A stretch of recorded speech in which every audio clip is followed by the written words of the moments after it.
तर नाशिक जिल्ह्यामध्ये देखील जोरदार पाऊस बरसतो आहे। नाशिकला सतर्कतेचा इशारा देण्यात आलेला आहे। गंगापूर धरण हे 80% भरलेलं आहे, तर दारणा धरणामधून पाण्याचा विसर्ग सुरू करण्यात येतोय, त्यामुळे नदीकाठच्या नागरिकांना सतर्कतेचा इशारा देण्यात आलेला आहे। चांदोरीमध्ये गोदावरी नदीच्या पाणी पातळीमध्ये देखील वाढ झालेली आहे, तरी नदीकाठावरील खंडोबा मंदिराला देखील पाण्याने वेढा घातलेला आहे। मंदिर पाण्याखाली गेलेलं आहे। नाशिकच्या गोदा घाटावर पूरसदृश्य परिस्थिती निर्माण झालेली आहे। रामकुंडावरील लहान मोठी मंदिरही पाण्याखाली गेलेली आहेत।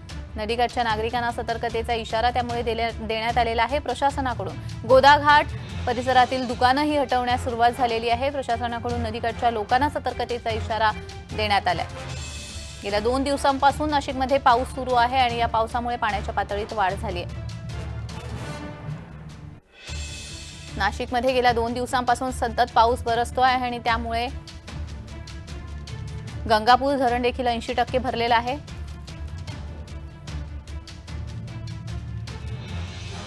नाशिक जिल्ह्यामध्ये जोरदार पाऊस बरसत असल्याचं आपल्याला पाहायला मिळतं। गेल्या 2 दिवसांपासून पाऊस कोसळतोय।